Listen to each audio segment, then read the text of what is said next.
Voces Globales, el podcast que te brinda perspectivas del mundo.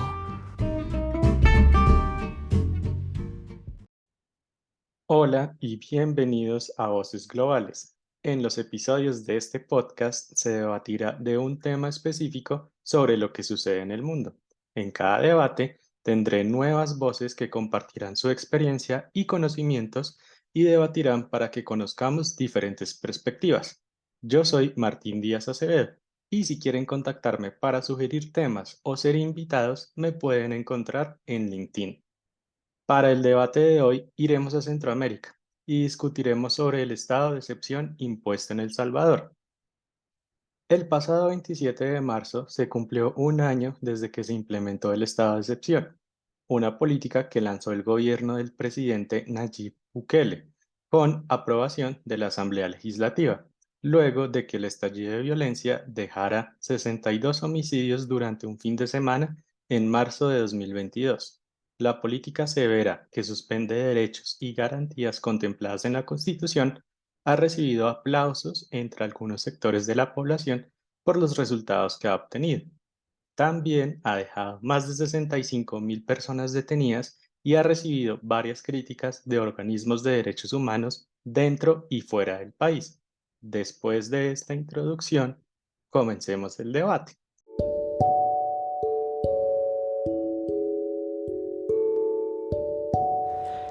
El debate.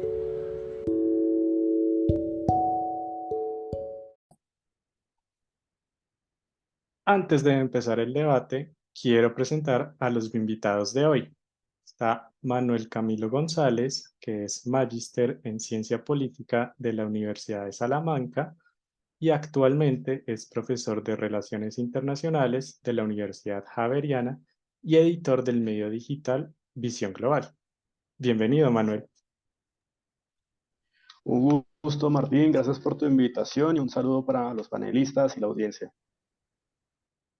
También tenemos a Juan Andrés Gascón Maldonado, que está doctorando del programa de Derecho, Gobierno y Políticas Públicas de la Universidad Autónoma de Madrid, en la rama de Relaciones Internacionales y coordinador académico de la Asociación de Internalistas del Centro de Investigación y Asuntos Estratégicos Globales. Bienvenido, Juan Andrés. ¿Qué tal? Un placer, Martín, un placer a todos los compañeros. Muchísimas gracias y bueno, motivado por el espacio que vamos a desarrollar. Muchas gracias. Y también tenemos a Daniel Torres Prieto, abogado de la Universidad del Rosario, que cursa especialización en Derecho Comercial en la Universidad de los Andes. Bienvenido, Daniel. Hola Martín, hola a todos los demás y a los que nos están escuchando. Esperamos que sea un espacio muy enriquecedor para todos. Perfecto. Entonces, para iniciar este debate, me gustaría comenzar con esta pregunta que quisiera que todos respondieran. Siendo, ¿cómo calificarían ustedes los resultados que ha tenido Bukele en este último año? ¿Quién quisiera empezar?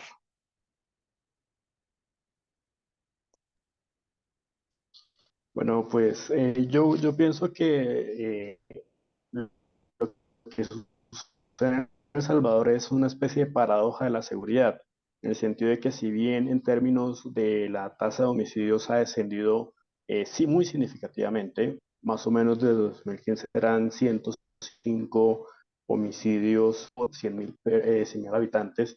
Ahora lo que tenemos en 2023, según cifras del gobierno salvadoreño, son 7.6 homicidios por cada 100.000 habitantes.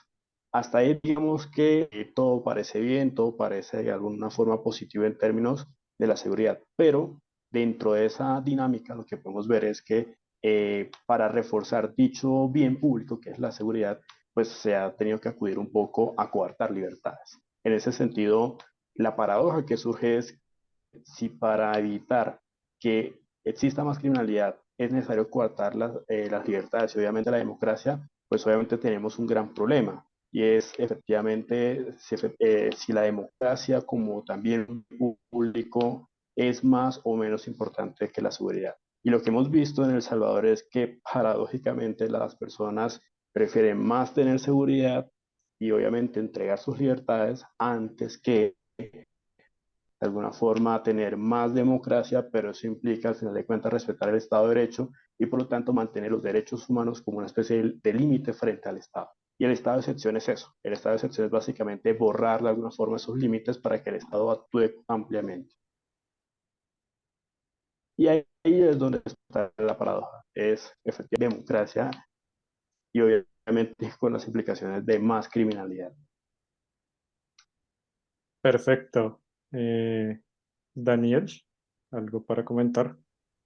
Sí, bueno, yo considero que, como bien dice Camilo, esa paradoja yo la veo más bien como las dos caras de la moneda, ¿no? El país salvadoreño se enfrenta, creería yo, a una percepción de seguridad bastante compleja en comparación, digamos, a un desarrollo de los derechos humanos que pues varias organizaciones han a lo largo del tiempo pues denunciado.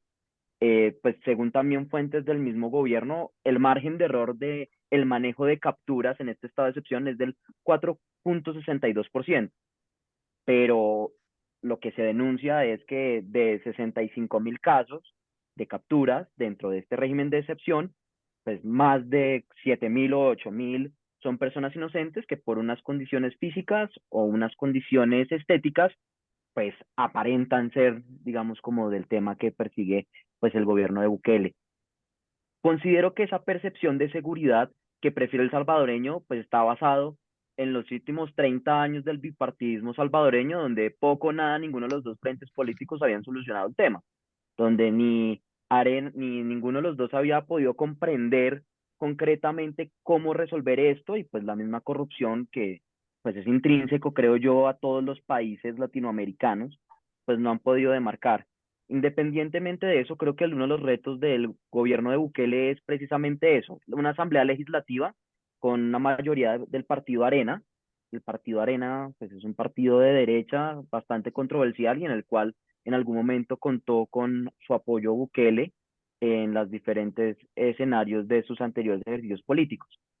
Pero sí considero que es importante verlo más que todo como un 91% de aprobación de un presidente que ha demarcado al final del día algo que todo el salvadoreño soñaba, que creo que era poder salir a las calles sin preocupación alguna en materia de seguridad y reducir entre cosas, porque tampoco se habla exclusivamente del tema del estado de excepción en materia de seguridad, de la reducción de la brecha digital que ha hecho con sus programas de educación, que creo que sí es bueno rescatar esa medida por parte de él. Muy bien, Daniel. Juan Andrés.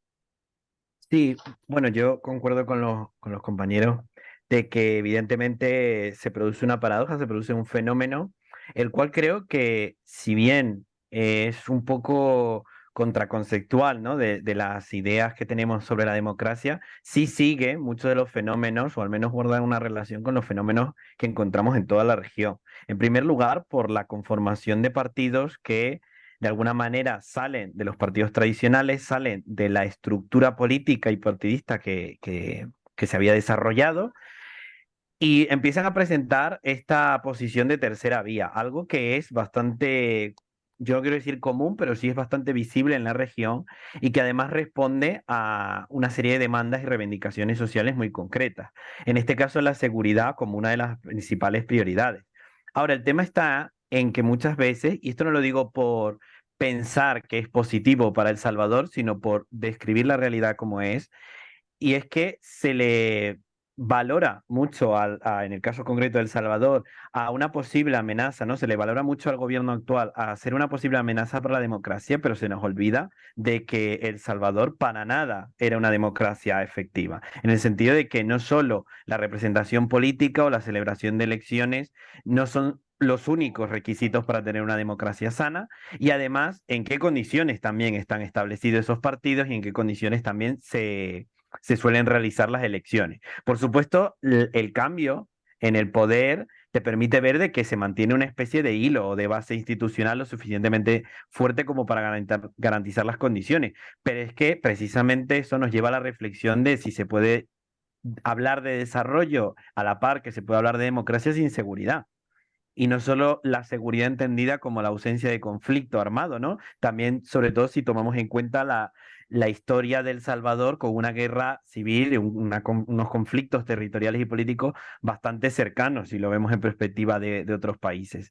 Y en este sentido, yo creo que tiene mucho que ver con esta legitimidad, al menos de partida, con la que ha contado Bukele en el común de la población, la cual nos permite ver no tanto si es una amenaza para la supuesta democracia que ya tenía El Salvador, sino si va a ser una amenaza para la posible democracia que pueda surgir de ahora en adelante, ¿no? Porque una vez que Bukele y el Partido Nuevas Ideas ha podido tomar posiciones de poder y afianzarse por los propios mecanismos democráticos en diferentes instituciones del Estado, claro, la pregunta que se abre con respecto a estos resultados de su programa de seguridad es qué va a justificar de aquí en adelante, ¿no? Si un estado de sección se puede ampliar más, no es tan problemático como si se puede convertir el estado de sección como la plataforma para construir un nuevo estado en donde la democracia no vaya a surgir. No es tanto de que se elimine, sino de que no se termine por empezar, ¿no? Entonces yo creo que diría que ese es el escenario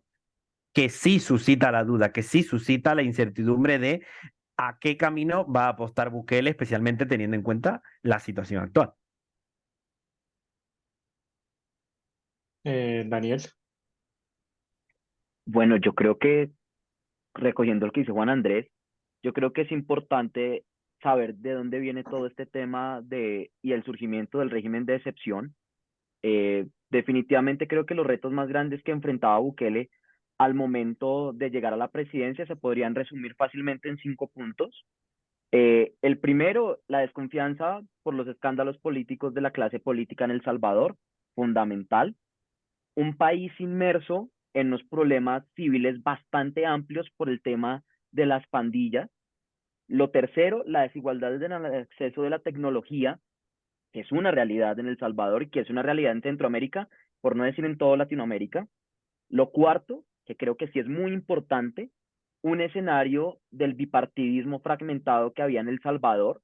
Ya no era solo Arena o el FML solos enfrentándose, sino que entra un tercero con un historial particular, primero siendo alcalde de un municipio humilde, pequeño, por así decirlo, pasar a ser alcalde de la capital del país, que es un reto muy grande también, además un país pequeño, y lanzarse una presidencia, perdón, con solo 37 años de edad a la fecha, enfrentándose a partidos consolidados. Y lo último, una asamblea legislativa con una mayoría de un partido en específico. Creo que ese es el reto más grande que tiene Bukele al llegar y surge de la Constitución de la República de El Salvador, en el régimen de excepción, artículo 29 y 30, los plazos y las condiciones, que se fueron alargando. ¿Por qué? Porque la misma Asamblea Legislativa lo permitió. La misma Asamblea Legislativa ha permitido que el estado de excepción se haya avanzado, porque el término en realidad son solo 30 días. ¿Justificado? Puede ser. Y lo que dice Juan Andrés, yo creo que es el reto más grande ahora, en el presente de Bukele, y es qué va a justificar ahora para continuar en la excepción y cómo va a hacer para mantener esa aprobación del 92 o 91% cuando se enfrente a el fin o a un punto donde ya el tema de la lucha o el enfrentamiento contra las pandillas pues deje de ser la prioridad del país. No sé, una crisis con el Bitcoin, que fue también un escándalo en su momento, un tema de comercio exterior, en fin, yo creo que eso es algo bastante interesante de analizar y que creo que podríamos de pronto tenerlo presente.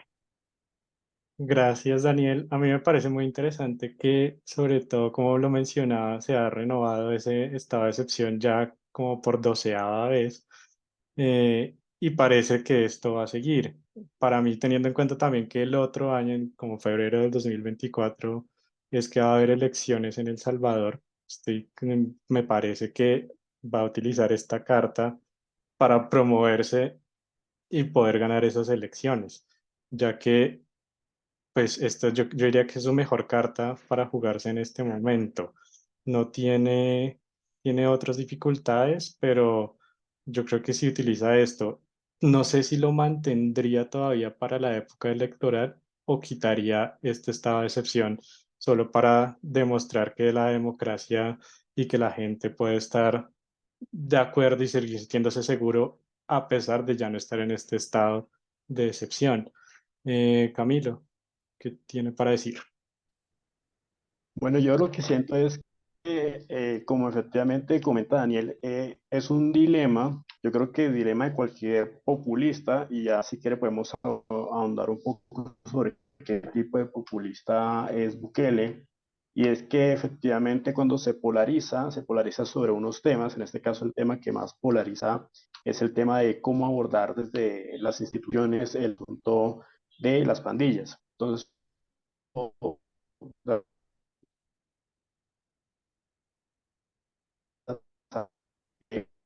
cuando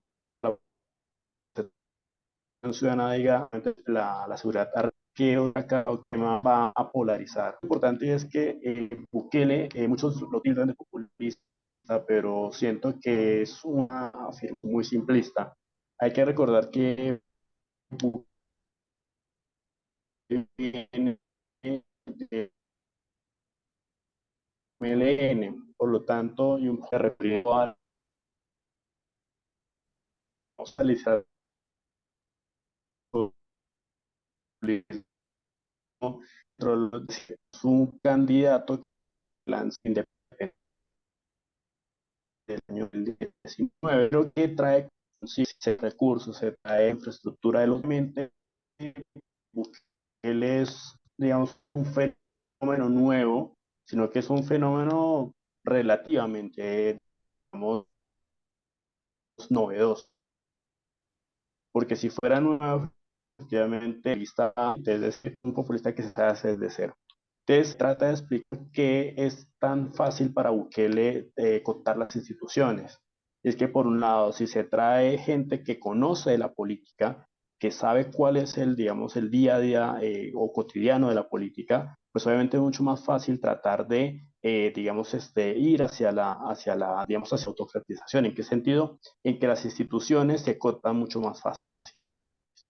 Entonces, obviamente, lo que ha favorecido a Bukele en el régimen de excepción es que ha subvertido sigilosamente las instituciones. Y es que le da un barniz mucho más legalista que no democrático a las acciones. Pues obviamente,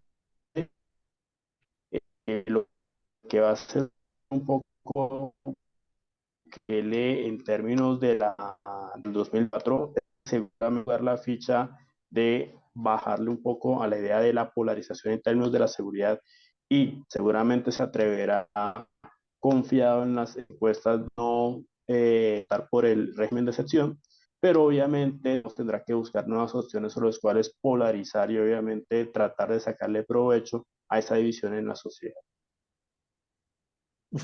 Muchas gracias, Camilo. Juan Andrés, ¿qué tiene para decirnos? Sí, muchas gracias. Sí, yo concuerdo con los compañeros de que hay que recordar precisamente, como había mencionado antes también, de que este tipo de formaciones políticas y especialmente este tipo de conductas y retóricas políticas vienen a nutrirse del descontento que hay con las plataformas tradicionales, pero la cuestión es que sí guardan una relación con fenómenos generales en la región que no es por quitarle la particularidad a El Salvador, sino todo lo contrario, por entender cómo de estos lineamientos generales se empiezan a desarrollar las particularidades. Por ejemplo, el hecho de que pongamos a Bukele como populista, yo creo que antes de entender si su retórica construye o no esta división élite-pueblo, ¿no? Que la tiene, por supuesto, creo que lo importante es entender el cómo él entiende que la política no tiene que ir por los cauces tradicionales de la democracia liberal. Empezando porque el contexto del Salvador da pie, históricamente, da pie, especialmente como lo ha dicho también el compañero Daniel, con respecto a las pandillas, a que se plantee más bien una construcción del Estado que a una transformación del Estado. Porque esta es la cuestión. ¿Por qué Bukele trae, o por qué puede traer un estado de excepción tan extenso? Y ya no solo eso, sino un programa de seguridad tan ambicioso. En primer lugar, porque lo que ha vendido como bueno, no como plataforma, pero sí como mensaje político es para primero valorar cómo tener una democracia y potenciar el desarrollo, primero tenemos que recuperar el monopolio legítimo de la violencia por parte del Estado, el cual sabemos que a nivel regional centroamericano está bastante perdido. Incluso si contásemos con las excepciones hacia el lado más autoritario que tiene Nicaragua, por ejemplo. Pero lo que vemos aquí es esta posición de déjenme construir el Estado y ya luego hablamos de democracia. Y por eso digo que el problema está en, como también planteaba Camilo, en cómo va a canalizar la polarización y las reivindicaciones hacia un modelo democrático o no lo va a hacer. Porque ese es el punto. De cara a las elecciones de 2024, que si mal no recuerdo, como también había señalado Martín, están planteadas para ser en febrero, si mal no me equivoco, lo que vemos es que a Bukele le han tocado todos los escenarios perfectos para mantener una posición férrea desde el Estado, ¿no? Desde la visión securitista. En primer lugar, una pandemia, la cual, por cierto, atajó bastante temprano, lo cual no solo le dotó de la legitimidad de ser una política más, con mayor celeridad, sino que también permitió canalizar la información cuando empezase el descontento que por supuesto tuvieron todos los gobiernos. Pero es que luego yo creo que hay otros puntos, ya no solo en el tema de las detenciones, sino en el tema de cómo se trata la información, algo que ya se debatía de por sí en la Asamblea, teniendo incluso la mayoría. En primer lugar, la falta de transparencia con contrataciones y servicios. Eso, por supuesto, se alineó al tema del Bitcoin, que se aprobó para 2021. Entonces vemos cómo entre un contexto de pandemias y una guerra contra el crimen organizado, porque esta es la retórica que ha tomado, lo que vemos es que hay muchos otros puntos que ya no solo son la parte seguritaria que te dejan entrever que sí hay una amenaza de si la democracia llegará o no. Por ejemplo, el tema de limitar la información aprovechando el estado de sección, que es una de las principales denuncias por el tema de los derechos humanos. Porque yo creo que el problema no está en, es que mira cómo tratan a los presos. Eso ya es una dimensión más de cómo vas controlando la situación. Creo que el problema está en, mira cómo, aprovechando que tiene controlados a los presos y controlar el tema del estado de sección, mira cómo da paso a otras cosas. Y en este sentido yo creo que eso es verdaderamente lo peligroso, porque sí hay políticas que no se tienen que someter, especialmente en estos escenarios, a la legitimidad pública, porque para eso el Estado tiene mecanismos. Ahora, que construyas toda una política de Estado en base al control securitario, eso sí es un problema a largo plazo. Gracias, Juan Andrés. Daniel, ¿qué tiene para decirnos? Yo creo que en línea por donde va Juan Andrés, yo creo que hay una línea muy delgada que hay que saber moldear y entender muy bien, y es hasta qué punto el tema de la legitimación del ejercicio que está haciendo Bukele con su lucha contra o la guerra contra las pandillas legitima precisamente lo que quiere el pueblo. Ya que voy con esto.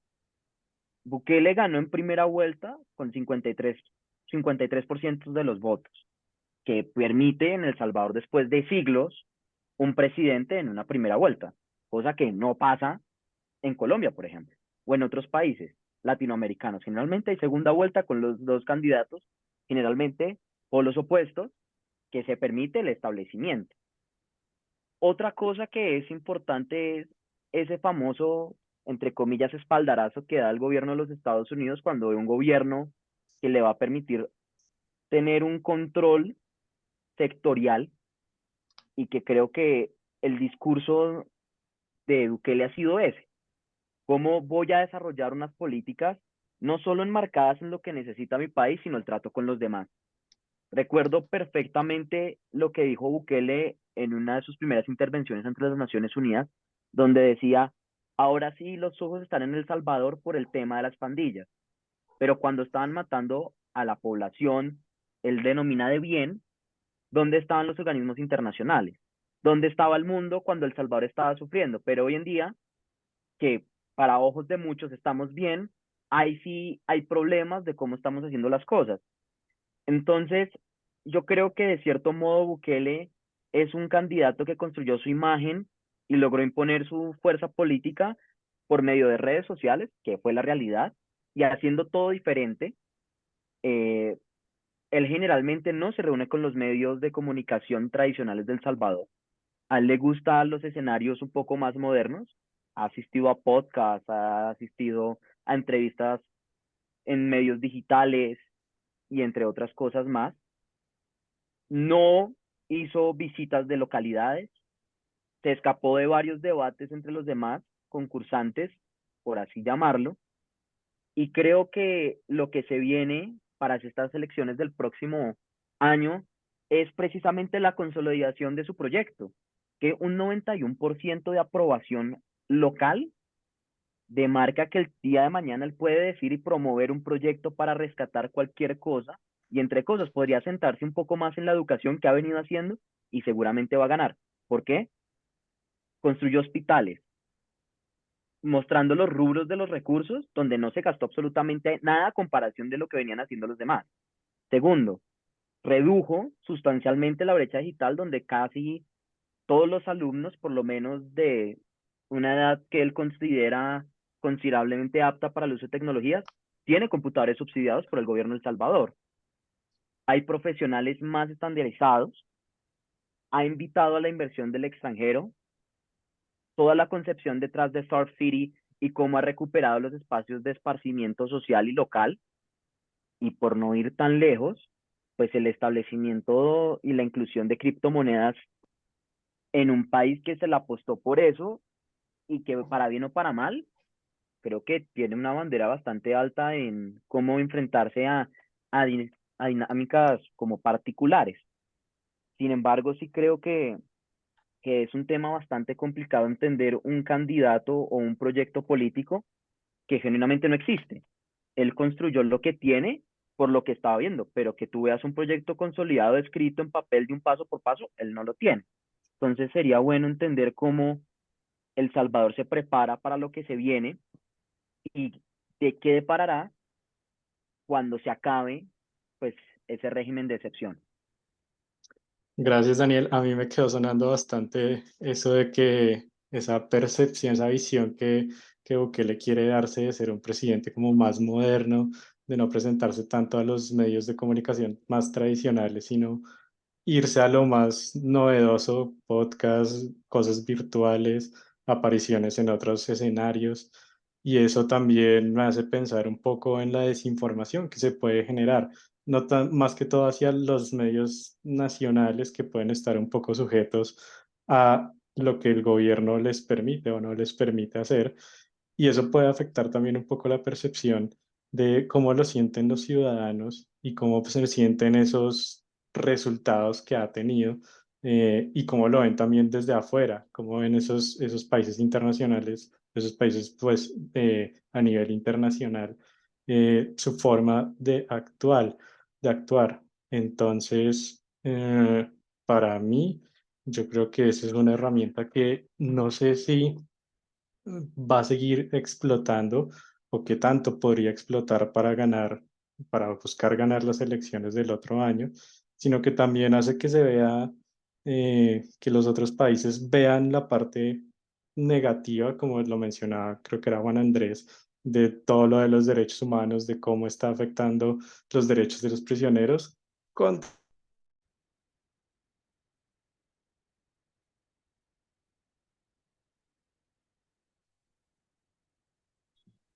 Camilo, sí.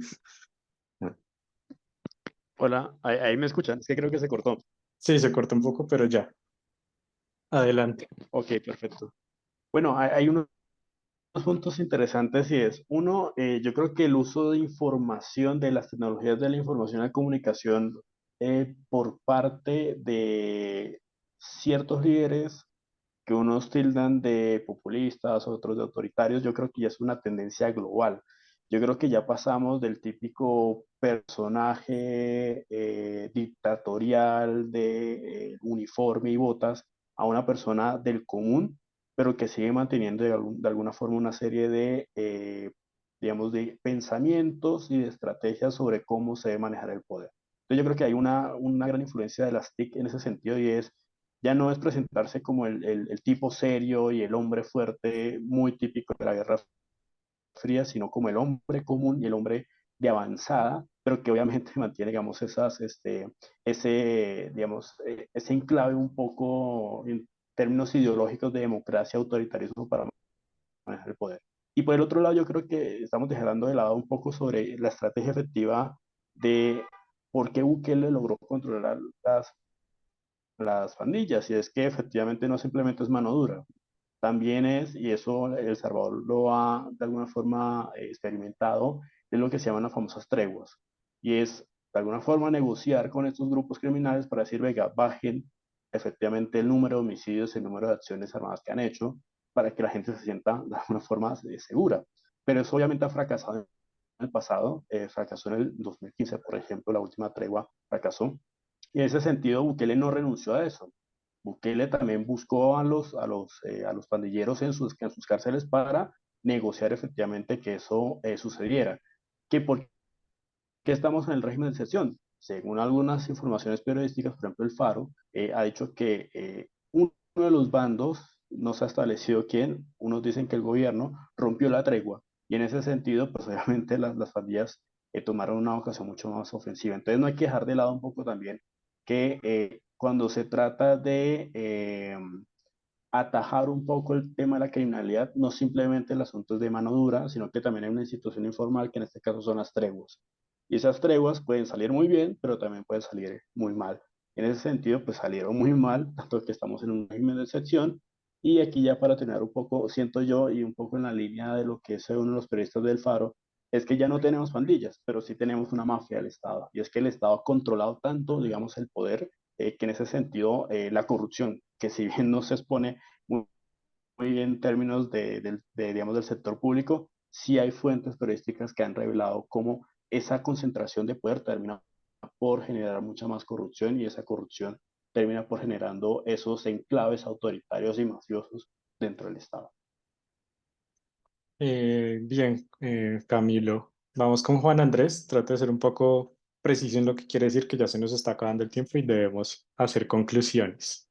Sí, por supuesto. No, iba a plantear en primer lugar, también un poco siguiendo la línea del compañero Camilo, de efectivamente yo lo que creo es que Bukele ha apostado por mantener una estrategia de tregua, especialmente para poder mantener un fortalecimiento de sus fuerzas de seguridad, que esto también hay que tenerlo en cuenta. Uno de los principales ejes de su plan de seguridad, especialmente la fase 3, que fue la que tuvo más problemas para aprobarse y por la cual tuvo todo este problemón entre 2020 y 2021 de introducirse la asamblea con el ejército, etcétera, ha sido precisamente profesionalizarlo y de alguna manera llegar a superar la capacidad de fuego de las pandillas. Ahora, esto, como también planteaba Camilo, no sabemos hasta qué punto es efectivo, especialmente porque, como también mencioné antes, uno de los principales elementos que se han visto perjudicados a nivel de transparencia ha sido el acceso a la información, que venía ya de leyes pasadas, desde administraciones pasadas, y que ahora se ha puesto, bueno, básicamente, como pasa también en toda la región, se ha puesto en total entredicho, porque ya no se puede acceder igual a la información y el estado de sección lo que hace es fortalecer esto. Pero yo creo que otro punto que nos puede ayudar a entender cómo puede mantenerse, no solo en el poder, sino también mantenerse de la forma más legítima y posible, especialmente para las próximas elecciones, es que ha sabido bandear bastante bien su posición internacional. En primer lugar, porque para 2021 ya había, como se decía en muchas redes, mandado a callar a embajadores de la Unión Europea y Estados Unidos, pero ha sabido muy bien posicionarse de cerca, por ejemplo, con potencias con China, teniendo todavía una balanza comercial que a mi juicio es bastante desigual y que muchas fuentes plantean que tienen que revisarse, pero por otro lado también ha sabido mantener una relación cordial con Rusia y con China sin necesidad de mojarse en sus propios problemas geopolíticos, ¿no? Entonces creo que en este sentido ha sido bastante inteligente no depender de Estados Unidos, como sí lo ha hecho la región en muchas ocasiones, y prepararse para una posible financiación alternativa en caso de que necesite fondos para sus planes de seguridad en el futuro. Bien, ahora vamos a ir concluyendo y para concluir, como que dejo dos preguntas abiertas por si las quieren tratar. Y es primero, pues, ¿quiénes serían en este momento los ganadores y perdedores con toda esta situación de este año de estado de excepción? Y también me gustaría saber, por ejemplo, qué lecciones pueden aprender los otros países latinoamericanos de esto que ha venido haciendo Bukele. De pronto les podría servir para un país como Colombia tratar de aplicar algo parecido a esto, o definitivamente no es algo que ningún estado debería hacer, más que todo dándole prioridad, por supuesto, a los derechos humanos. ¿Quién quisiera comenzar?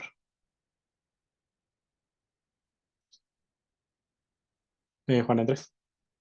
Bueno, yo me atrevería a decir, y si no, por supuesto, completamente abierto a que me corrijan los compañeros saben de cerca el tema colombiano, pero yo me atrevería primero a pensar en ¿esto es un modelo replicable? Bueno, una de las principales cuestiones que vemos en el giro autoritario de los últimos años es que sí es replicable. Otra cosa es que sea efectivo, ¿vale? El caso chino permite ver que puede llegar a ser efectivo. ¿El caso salvadoreño ya nos da resultados de eso? Hasta cierto punto sí. El tema está, en primer lugar, si el problema de los autoritarismos es que pueden llegar a hacer con mano dura lo que la gente quiere, el problema es cuando dejan de hacerlo, cómo responden a las críticas sociales. Un caso como por ejemplo el de Colombia, yo diría que sí comparte esta problemática de un Estado que no tiene la soberanía total de su territorio, al menos históricamente, y que enfrenta otros problemas estructurales que no le permiten llegar a ejercer esa soberanía y ese control. Ahora, el tema diferencial del Salvador, yo creo que es, en primer lugar, no solo la escalada de violencia que pueda tener un fallido plan de estado, plan de seguridad, perdón, sino también el que creo yo que es uno de los perdedores y es la propia población, porque el que ahora haya una especie de resultado positivo en base a la seguridad no les garantiza, y esto ya yo lo pongo a nivel regional, nunca ha garantizado en la historia política de la región que eso luego no vaya a dar paso a un autoritarismo. Entonces, que ahora estén mejores las cosas, yo creo que se puede decir que sí, pero que eso garantice un futuro más democrático, para nada. Yo creo que para nada. Listo. Camilo.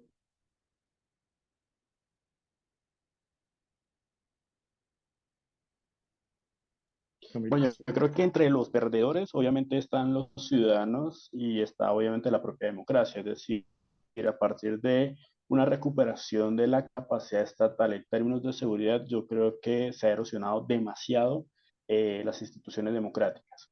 Obviamente el gran ganador es Bukele, es decir, el concentrar poder, el mantener una tasa de popularidad muy alta, la más alta de América Latina, pues de alguna forma eso lo deja casi que virtual ganador de las próximas elecciones.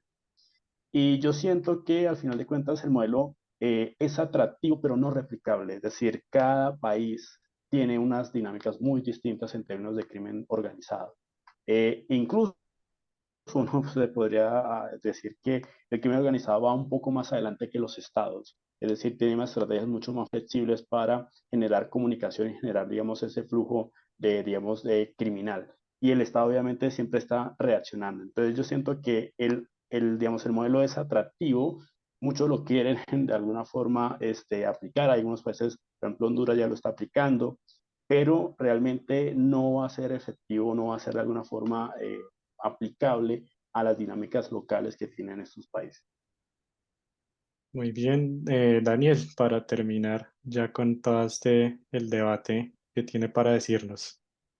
Bueno, yo creo que de quienes ganan y quienes pierden, a diferencia de lo que opinan Juan Andrés y Camilo, yo creo que no solo gana Bukele, sí gana una población.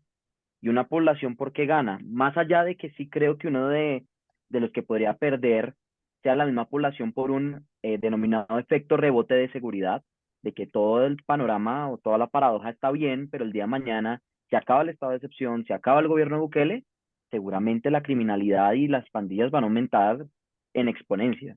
Es decir, yo creo que eso sí va a ser algo bastante complicado, pero no creo que en general los que pierdan sean la población. Creo que la población logró un avance muy grande y fue darse cuenta de que la clase política con, digamos, nulo apoyo de la misma población se cae, que la separación de poder de un sistema bipartidista se puede después de 30 años de elecciones similares en El Salvador.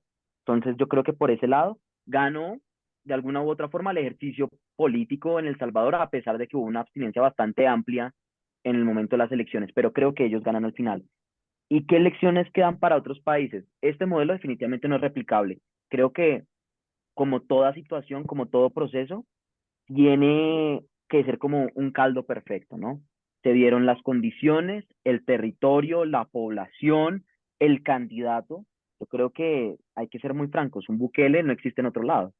No hay alguien igual que Bukele. Creo que lo que él ha logrado es admirable, es algo que a título personal considero que no es fácil de lograr, pero sí considero que uno de los que más pierden detrás de todo esto serían las democracias, y más porque replicar un sistema tan particular es inviable, verdaderamente inviable.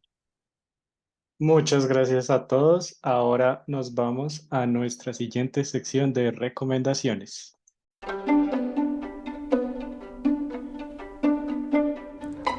Recomendaciones de la semana.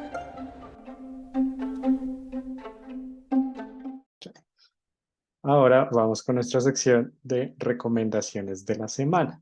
Para empezar, yo quiero recomendar una película que está en Apple TV Plus, que es la historia de Tetris, los cuales son basados en hechos reales y narra cómo Hank Rogers tiene que ir a la Unión Soviética en 1989 para resolver una disputa de derechos que pues finalmente Nintendo termina obteniendo para lanzar el juego de Tetris en la consola de Game Boy. Es una película casi 2 horas, pero es muy buena, está muy recomendada.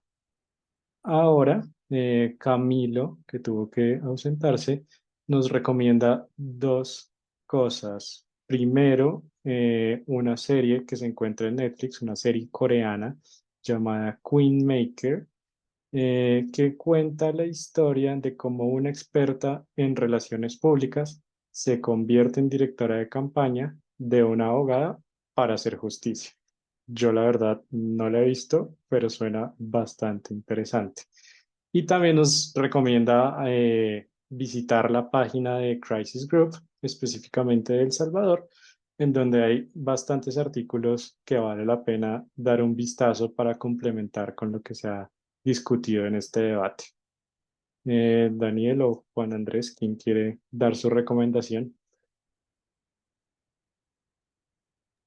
Bueno, si le parece al compañero Daniel, paso a mis recomendaciones. Lo primero, creo que es un libro muy necesario para entender en línea lo que hablamos hoy, la relación entre populismo y autoritarismo. Un libro de Nils Ringe y Lucio Reno, de Populism and Pandemic, How Populists Around the World Responded to COVID-19.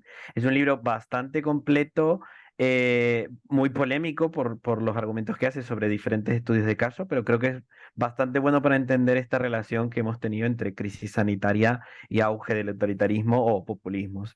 Y luego, en segundo lugar, otro libro un poco más viejo, denominado El Manual del Dictador, de Bruce Bueno y Alasdair Smith, que creo que viene muy bien para acumular más perspectivas sobre cómo surgen los autoritarismos y especialmente cómo se mantienen en el poder este tipo de personajes. Excelente, no lo conocía, la verdad. Daniel, adelante.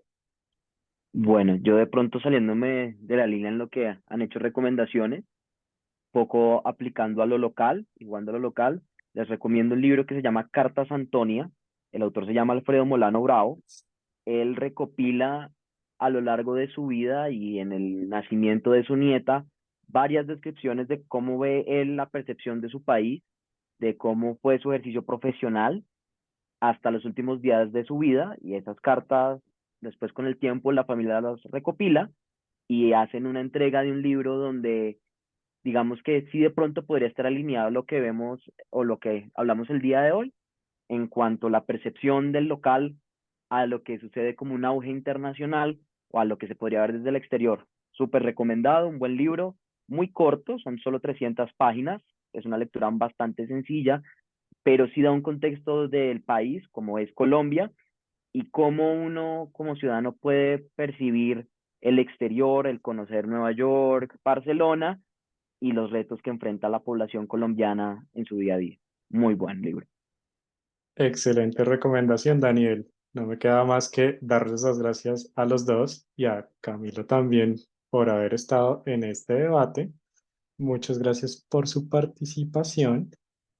Y a ustedes, estimados oyentes, también muchas gracias por escuchar este episodio. Si les gustó el episodio, por favor, compártanlo con sus conocidos.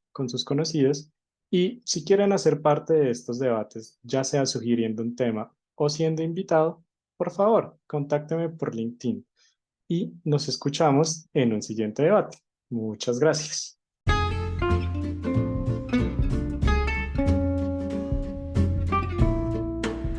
Esto fue Voces Globales, disponible en Spotify y Apple Podcast y Google Podcast.